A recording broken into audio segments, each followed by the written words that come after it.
Graças e paz a todos, é Júnior Felipe gravando mais um vídeo diretamente de Jaboatão, Pernambuco.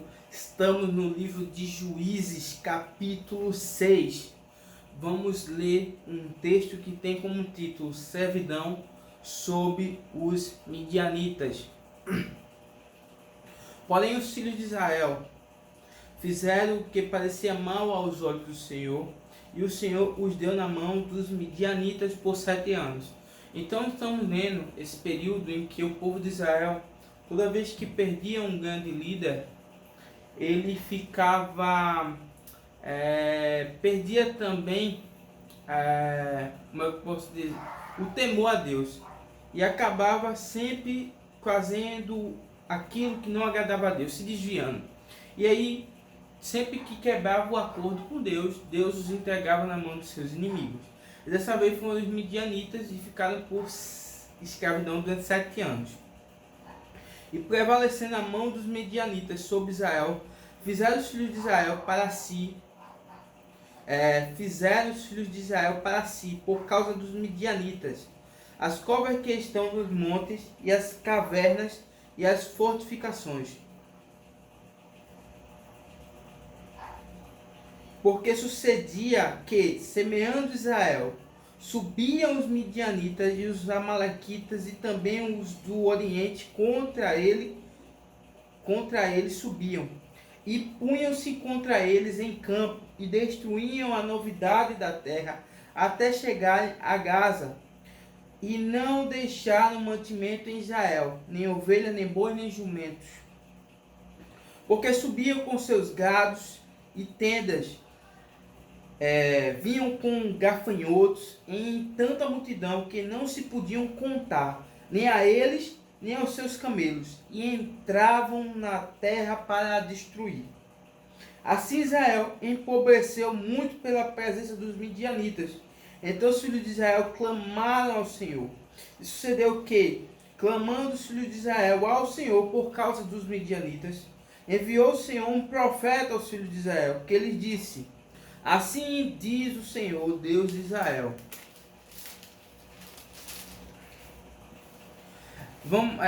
do Egito eu vos fiz subir, e vos tirei da casa da servidão, e vos livrei da mão dos egípcios, e da mão de todos quantos vos oprimiam, e os expeli de diante de vós, e a vós dei a sua terra. E vos disse: eu sou o Senhor vosso Deus. Não temais aos deuses dos amorreus, em cuja terra habitais, mas destes ouvidos a minha voz. Então, vamos dar uma pausazinha por enquanto. É o seguinte: percebe-se que toda a dificuldade que Israel tinha, todo momento de opressão, todo momento que ele precisava ali de Deus, né? Ele precisou de Deus todo momento. Mas quando ele se distanciou de Deus e ficou ali sozinho, entregue na mão dos seus inimigos, precisou Deus levantar um único homem, que era esse homem que era responsável ali em guiar aquele povo, em retomar aquele povo no caminho do Senhor. Por que isso? Porque Deus não se manifestava para todos, entendeu? Porque nesse momento que não havia, como eu já falei em vários vídeos anteriores, a manifestação do poder de Jesus Cristo ali, né? O sacrifício de Jesus na cruz não havia sido realizado ainda. Então, não se tinha esse livre acesso para com Deus.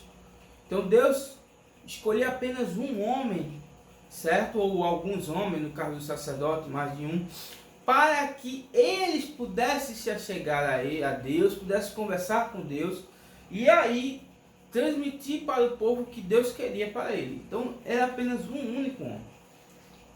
E esse homem conduzia o povo à vitória. Então o anjo do Senhor veio e assentou-se debaixo do carvalho que está em Ofra, que pertencia a Joás, Abies Rita. E Gideão, seu filho, estava malhando trigo no lagar para o salvar dos midianitas. Então o anjo do Senhor lhe apareceu e disse: o Senhor é contigo, varão valoroso. Mas Gideão lhe respondeu: ai, Senhor meu, Se o Senhor é conosco, porque tudo isso sobreveio, né? Nos sobreveio tudo isso, né? Essas guerras, essa perseguição. E que é feito de todas as suas maravilhas que nossos pais nos contaram, dizendo: não nos fez o Senhor subir do Egito? Porque agora o Senhor nos desamparou e nos deu na mão dos midianitas. Então esse foi um questionamento de Gideão ao anjo, né? Se Deus é conosco, como é que ele está permitindo tudo isso aqui?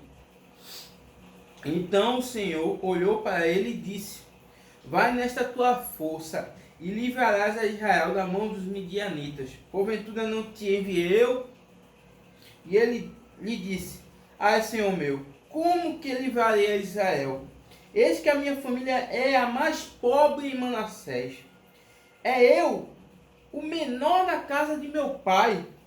E o Senhor lhe disse: porquanto eu hei de ser contigo, tu ferirás os midianitas como se fossem um só homem. E ele lhe disse: se agora tenho achado graça aos teus olhos, dá-me um sinal de que és o que comigo fala. Rogo-te que daqui te não apartes, até que eu venha a ti e traga o meu presente e o ponha perante ti. E disse: eu esperarei até que voltes. E entrou Gideão e preparou um cabrito e bolos asmos e uma efa de farinha. A carne pôs num açafate e o caldo pôs numa panela e trouxe até debaixo do carvalho e apresentou ao anjo. Porém o anjo de Deus lhe disse: toma a carne e os bolos asmos e põe-nos sobre esta penha e verde o caldo. E verte o caldo. E assim o fez. E o anjo do Senhor estendeu a ponta do cajado que estava na sua mão e tocou a carne e os bolos asmos. Então subiu fogo da penha e consumiu a carne e os bolos asmos. E o anjo do Senhor desapareceu de seus olhos. Então viu Gideão que era o anjo do Senhor e disse Gideão: ah, Senhor Jeová, que eu vi o anjo do Senhor face a face. Porém o Senhor lhe disse: Pai seja contigo, não temas, não morrerás. Ficou espantado, né, com aquilo tudo ali que o anjo realizou na frente dele. Então Gideão edificou ali um altar ao Senhor e lhe chamou Senhor é paz. E ainda até o dia de hoje está em Ofra dos Abiesritas.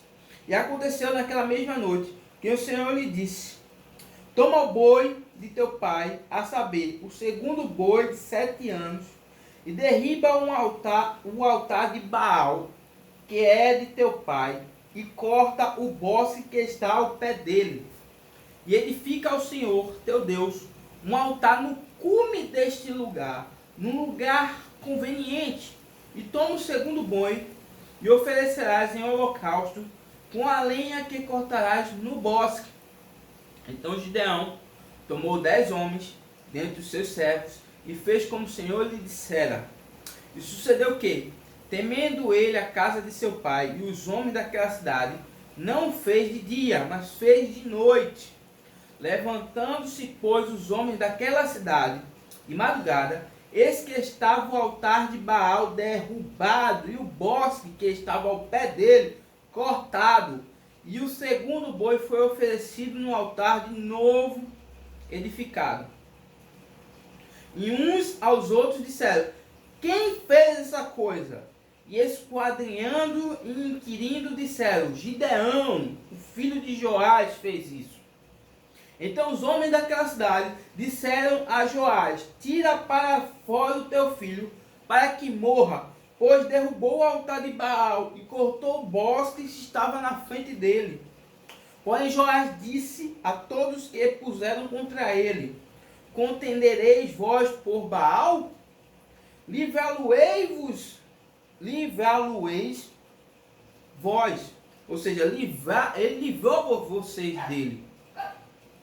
Qualquer que por ele contender, ainda esta manhã será morto. Se é Deus, por si mesmo contenda, pois derribaram o seu altar. Ou seja, se ele é um Deus tão poderoso assim, ele que resolve essa situação, não vocês. Pelo que, naquele dia, lhe chamaram Jarubaal, dizendo: Baal contenda contra ele, pois derrubou o seu altar. E todos os midianitas e amalequitas e os filhos do Oriente se ajuntaram num corpo e passaram e puseram o seu campo no vale de Jezreel. Então o Espírito do Senhor se revestiu a Gideão, o qual tomou a buzina, e os abierritas se ajuntaram após ele. E enviou mensageiros por toda a tribo de Manassés, que também se convocou após ele. Também enviou mensageiro à tribo de Asser, e a Zebulon, e a Naftali, e saíram-lhe ao encontro.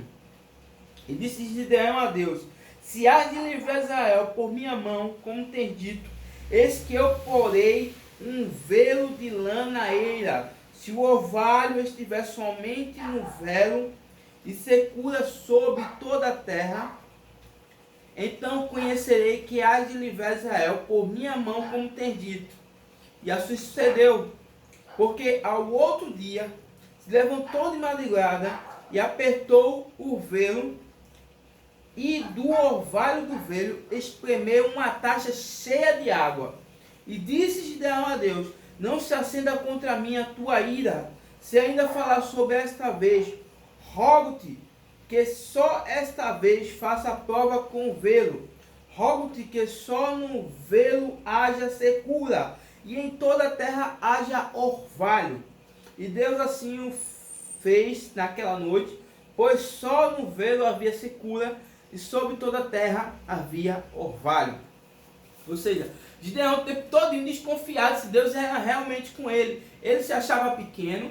Gideão não chegou até a questionar que Deus estava realmente com eles, porque estava acontecendo tudo aquilo. Então Gideão não botava fé no poder de Deus. Então ficou o tempo todo: é tu mesmo, então espera aí, se tu ficar aí e eu trouxer o presente, tu estiver aqui, então beleza, é tu mesmo. O anjo chegou, botou fogo lá no que ele trouxe, ele ficou assustado ali. Não, é Deus mesmo. Mas depois Deus ficou o tempo todinho, Deus teve que provar para ele que ele era Deus. Então ele disse o seguinte: eu vou colocar esse algodão aqui, né, nessas plantas aqui, se o orvalho da manhã molhar toda a terra e não molhar, ao contrário, se molhar o algodão e não molhar a terra, tu és Deus, realmente está comigo. Ele chegou de manhã, aquele paninho lá estava todo úmido e a terra estava seca. Aí disse Deus: então vamos fazer o seguinte, fazer o contrário. Se esse algodãozinho estiver seco e a terra molhada, aí eu digo que realmente tu és comigo. Chegou lá, também estava daquele jeito que ele havia prescrito. Então Deus estava lá o tempo todinho tendo que provar Gideão não crendo que Deus era com ele. Encerramos esse capítulo. Vamos seguir.